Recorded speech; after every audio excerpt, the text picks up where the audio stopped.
Good morning, everyone. Welcome to our first virtual professional development related to EMS ISD distance learning. The focus of everything we do together today is to prepare for the week of March 23rd through 27th, with the emphasis being strictly on enrichment and relationships. One of the themes you will hear for this week is that we need to keep it simple. During this first week of digital learning, focus on positive encouragements and simple enrichment activities. This is an unusual time for all of us.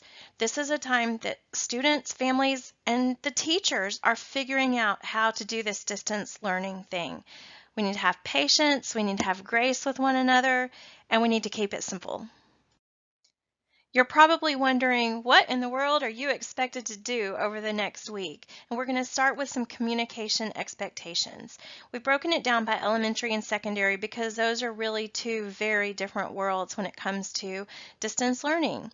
So the recommendation and expectation for our elementary environment is that homeroom teachers must post or send a daily morning message for students. This is once a day, every day of the week.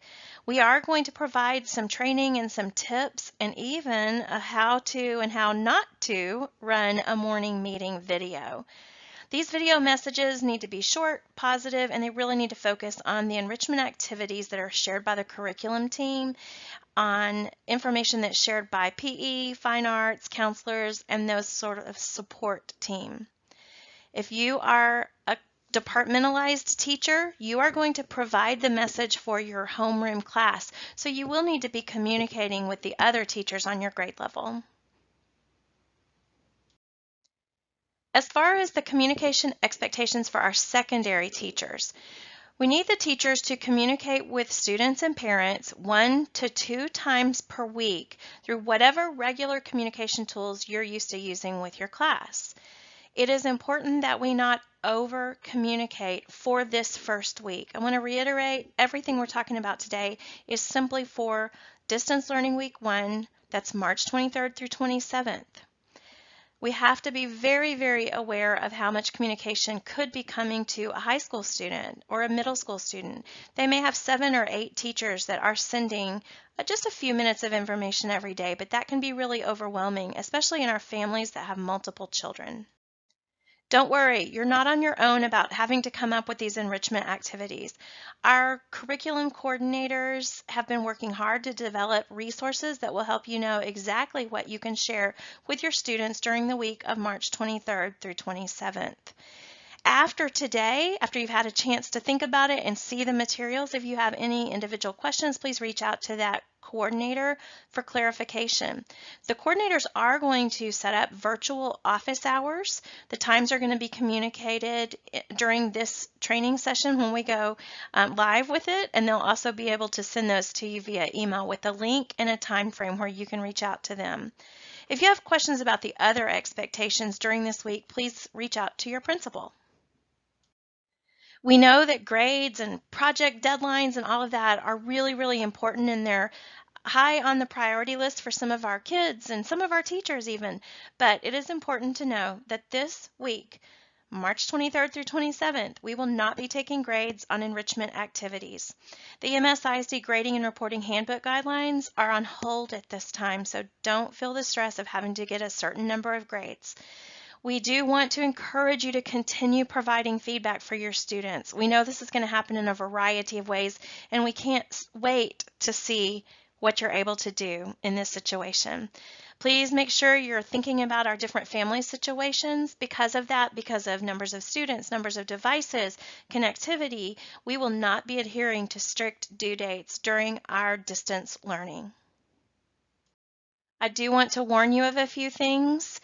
Please, please do not be overwhelmed by the amount of emails that are flooding our inboxes right now from educational companies and ed tech companies that are offering free resources. We are thrilled that companies are offering these resources for our use. However, we need to slow down and really evaluate those tools and see if it's right for our students. We're asking you to hold off on that now. Our curriculum department is going to provide vetted resources for student use at home very soon. Please remember, in order to protect our students and our student data, you are not allowed to create accounts for students in non-district resources. We know that parents are likely creating accounts for resources they're seeing online, and that's okay. But as teachers, you have to keep that student data safe. And once again, we're talking about 1 week here. Remember our focus, enrichment and relationships. This may seem a little overwhelming, we know, but we're here to help. If you need technology help, so if you need help with the equipment itself or logins and passwords or just some general technology questions, our technology help desk is available during regular working hours, 8 to 4:30, Monday through Friday. That phone number is 817-847-2917. If they don't answer, please leave a voicemail. They will get back with you. As you can imagine, the demand is a little high right now. If you need help with the instructional aspect of delivering enrichment activities or content or anything like that, please reach out to your instructional technologist. You may already have a good working relationship with them and know who you can reach out to. If you're not sure who to ask, you can send an email to its@ems-isd.net and one of us will respond. Make sure you follow us on Facebook and Twitter. We're going to send updates and helpful tips there. And we too will be offering virtual office hours. We'll share that information. You can pop in, you can share your screen with us. We can help you with any little problem you have. And last, but certainly not least, we need you to remember to take care of yourself so you can take care of our students. Please reach out to one another for support and encouragement. And be sure you communicate with your administrators and support team if there's any way we can assist you. We're in this together. It's a new world. We are excited about partnering with you in EMS ISD distance learning.